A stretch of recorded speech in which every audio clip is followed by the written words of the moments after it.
নমস্কার, সন্নতি পরিবারের পক্ষ থেকে আমি তৃপ্তি আপনাদের সেবায় নিয়োজিত। চলে যাই মূল পর্বে। তো আমরা ছোটোবেলায় দেখেছি শরৎকাল মানে শিশিরে পা ভেজাবো, শরৎকাল মানে শিউলে ফুল পোড়াবো, শরৎকাল মানে শাপলা তুলবো, শরৎকাল মানে হিমেল হাওয়া, শরৎকাল মানে কাশের বনে দোলা খাওয়া। কিন্তু এখন আর সেইটুকু আমরা আর পাই না।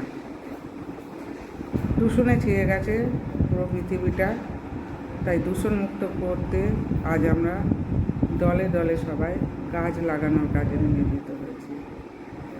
তো এইসব নিয়েই আমাদের মহালয়া। মহালয়া মানে পুজো পুজো গন্ধ, মহালয়া মানে ঢাকের চড়াম চড়াম আওয়াজ। কিন্তু সেই যে সেটা আর এবছরে বিশেষ করে আর দেখতে পাচ্ছি না। গুমস গরম আর উত্তর দিক বৃষ্টির ফলে চারিদিকে বন্যায় প্লাবিত সেই আর্তনাদ মানুষের সমস্ত আওয়াজ আমাদের কান দিয়ে প্রবেশ করে আমাদের হৃদয়কে খুব দুঃখিত করে তুলেছে।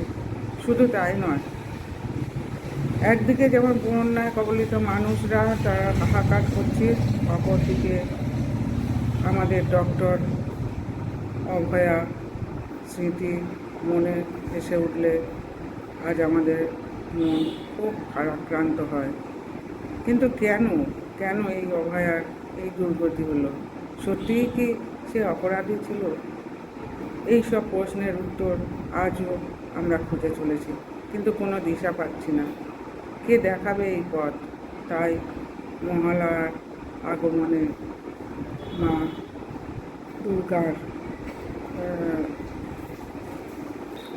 মা দুর্গার আহ্বানের সঙ্গে সঙ্গে আমরাও মাকে সেই অভয়ার রূপ ধরে আসতে অনুরোধ করছি। কারণ একমাত্র মায়ের মধ্যে দিয়ে অভয়াই তার শত্রুদের নিধন করতে পারবে।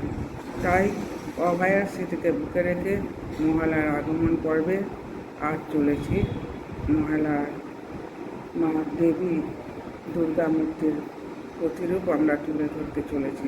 তো চলুন যাওয়া যাক।